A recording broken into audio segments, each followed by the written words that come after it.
My name is Amy Zabran. If you're watching this video, you're probably sitting in school thinking about how much homework you have, what you're doing this weekend, and everything else that goes with being a teenager today. Your teen years can be the most exciting time in your life, but what you never expect is something that happened to me. When I was a teenager, I faced a very difficult challenge. I needed a heart transplant when I was 14. I'm here today because I received a new heart, a heart that was donated by another teenager who made the decision to donate her organs if she died. I was very lucky, but many people aren't so lucky. Today, we want to talk about your decision to become an organ and tissue donor after you die. This is different than donating an organ while you're still alive. We'll cover more of this later, but right now, let's meet some other teens and hear what they have to say about organ and tissue donation. I don't really think about organ donation. I was still pretty young, just like to live life, you know. Yes, I have thought about organ donation, and I like the way that people are willing to give up their loved ones' organs to save another person's life.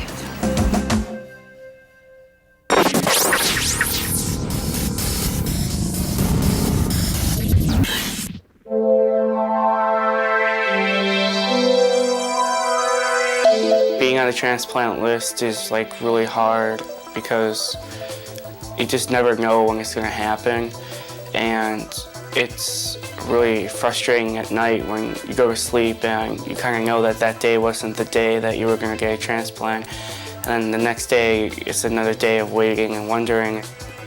It's really hard because it's been about a year and a half now that I've been waiting for another kidney to come up, and it's just really hard to wait every day and just wonder.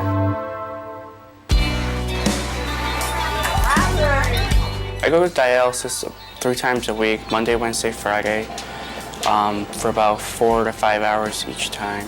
The kidney function in my body doesn't work, so they use a dialysis machine to do what my kidneys can't do. They put 2 needles in my arm where there's a catheter, and they remove a small amount of blood at a time, and a machine cleans the blood and removes like toxic stuff and poisonous stuff that normally my kidney would clean out, and then they would put the blood back into my body and take more blood out and just repeat that process for about 4 hours while I sit there.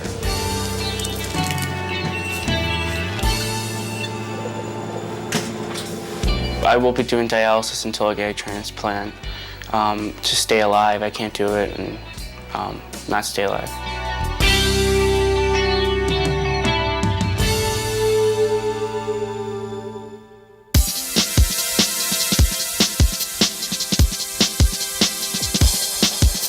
When I was younger, I could do anything really that I wanted, and that's kind of what makes this being on the list right now harder, because I know what it's like to be normal, because I was normal for more than half my life.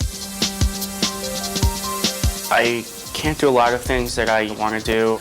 I get tired very easily when I do strenuous things like run around or swim. I'm not allowed to eat pizza. I can't drink cola or anything like that. I can't ride a roller coaster. And I love riding roller coasters when I was younger, but I can't do that anymore. So when my friends go there for a day out, I can't really do anything. So that gets frustrating sometimes. I have a lot of problems with school because I can't attend school as many hours as other kids. So I'm behind in credits to graduate high school. And I really want to graduate with my friends in 4 years. It's really important to me. Sometimes at night when I'm trying to sleep, I think to myself, why is this happening to me? But I try to keep a positive outlook and just sort of focus on the things that I can do and just stick with that and just deal with the things I can't do as they come along. I used to hear the pleas to be a donor and stuff, and I didn't really pay that much attention to it when I was young. I didn't think about it. I'm immortal, and it's not going to be a big problem. And then, of course, Robert's situations made me really think hard about it. If a person signs his or her driver's license, that person is giving the gift of hope to someone he or she may not know. And I think that's important for people to think about. Make that decision ahead of time so that the family can carry out those wishes and help someone else. A lot of people are waiting for all kinds of organs and bones and tissue and stuff like that. And I think that if you can help someone end their suffering when you're gone, then you should definitely be a part of that.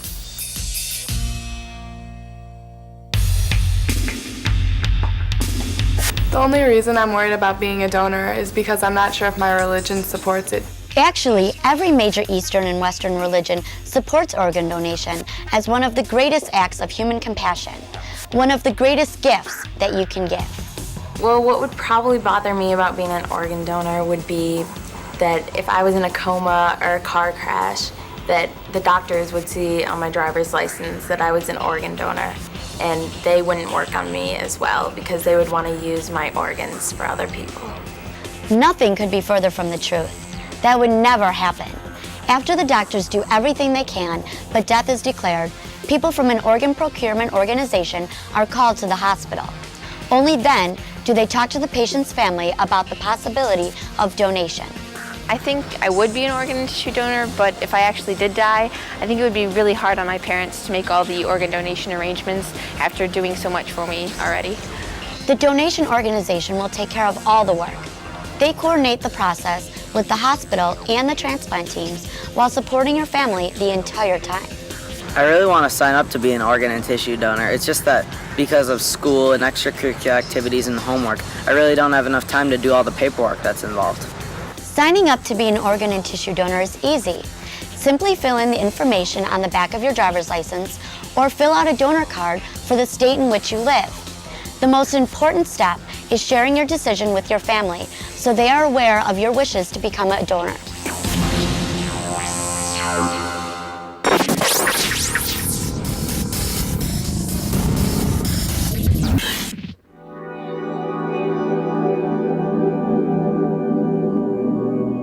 Well, I always knew since I was younger that I would have to have a transplant, but it wasn't until I was 17 they actually put me on the list.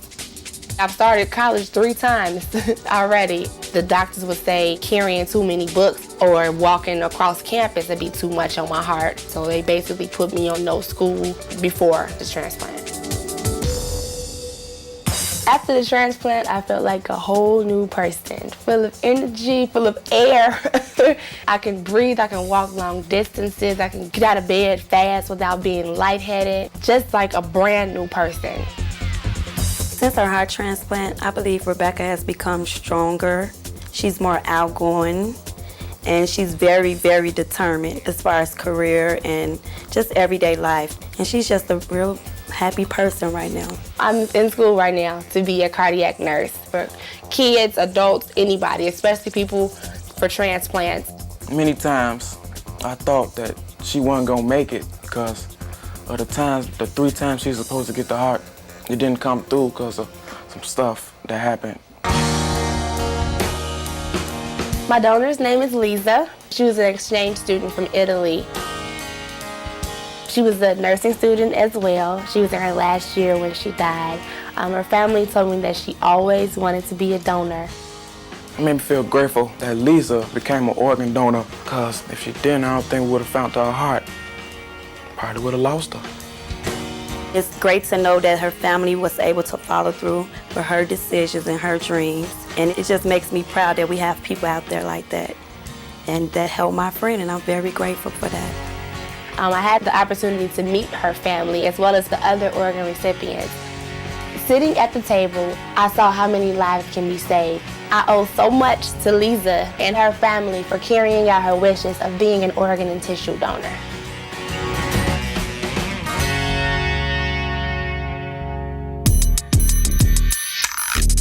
The only thing that worries me about becoming an organ tissue donor is that I hate to think about it, but if I did die young, I wouldn't want my body all cut up, so I wouldn't be able to have an open casket at my funeral. Organ and tissue donation does not disfigure the body. The donation is a surgery in which the organs and tissue are carefully recovered and the body carefully restored afterward. Well, I don't really see what the point is of becoming an organ and tissue donor. You hear about all these cases in the media where people just get transplants and die a week later anyway, so what's the point? More than 22,000 organ transplants are successfully performed in the U.S. each year. People just like me go on to live normal, healthy lives. Well, I would become an organ and tissue donor, but it seems that so many people are already donating that it just doesn't seem that I would make a difference, really. Every organ and tissue donor can make a difference. One donor can save or improve the lives of more than 25 people.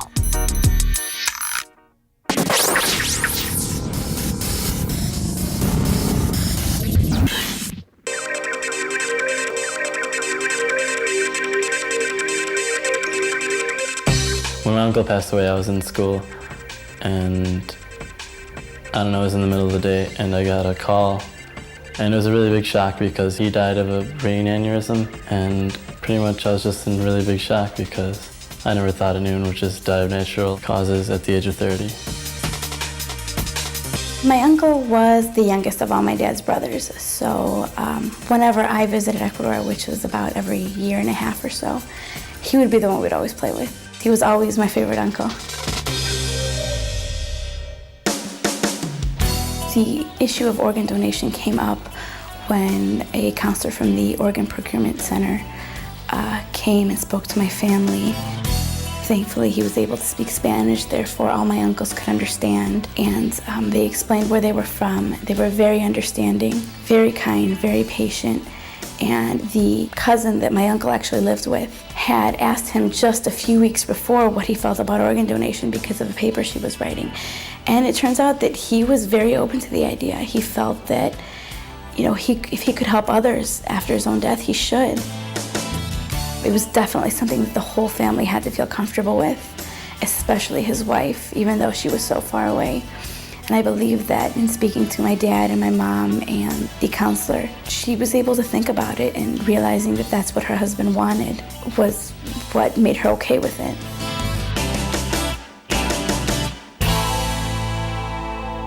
After my uncle passed away, I realized that organ donation is a really good idea, and I myself have signed up to be an organ donor, and my family knows that, and I think that most of them have done that too.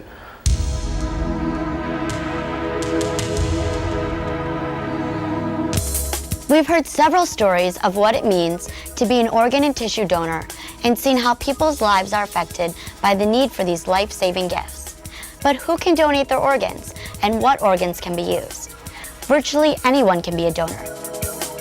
Organs that can be donated are heart, lungs, liver, kidneys, pancreas, and small intestine. Tissues that can be donated are corneas, certain bones, several types of veins, heart valves, and skin. When I was 14 years old, I was diagnosed with cardiomyopathy. I would soon find myself in a moving story similar to the ones you've already heard.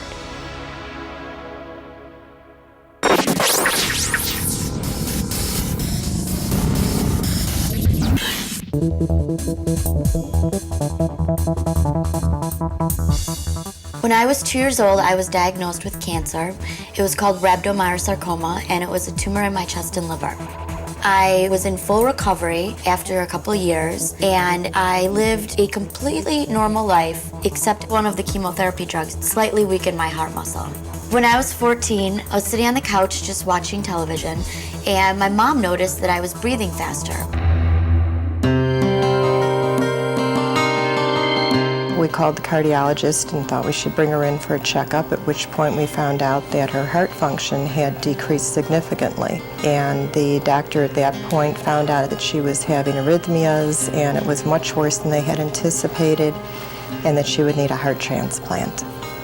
Really, the doctors did not know if I had hours or minutes or days left. The 14-year-old Wheeling girl is fighting for her life. For Amy Zabrin's family, an emotional roller coaster. The marquee at Wheeling High School shows that Amy's friends and classmates wish her well. Sending letters to her and postcards and in a lot of our classes to let her know that we care and we hope she gets better and be able to come back to school with us. And after those first few weeks, and we saw the heart wasn't coming, and we saw her to start deteriorating, that's when it got very, very difficult.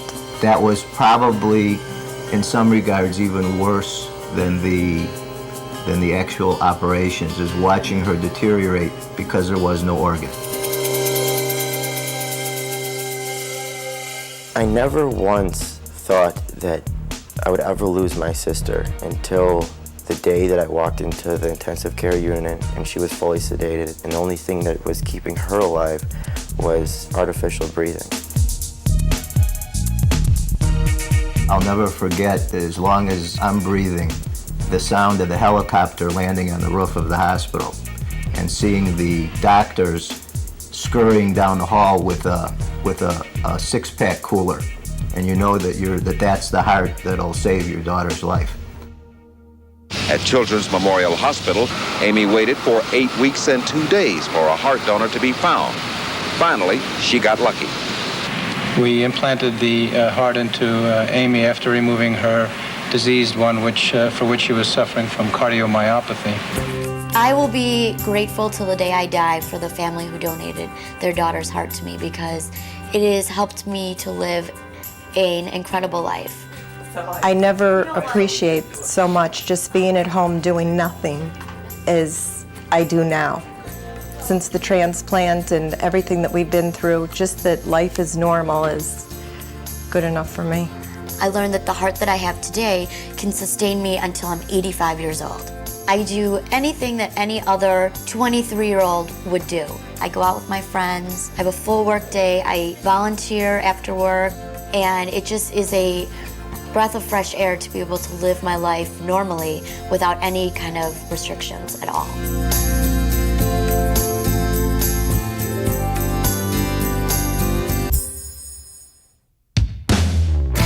Thanks to advances in modern medicine, diseases and conditions that used to kill people can now be treated through transplantation. So the good news is that more people than ever before have a chance to continue leading active, healthy lives. The bad news is that the transplant list is growing so quickly, it's outpacing the donation of organs by people like you and me. So please, make the decision to share your life by becoming an organ and tissue donor.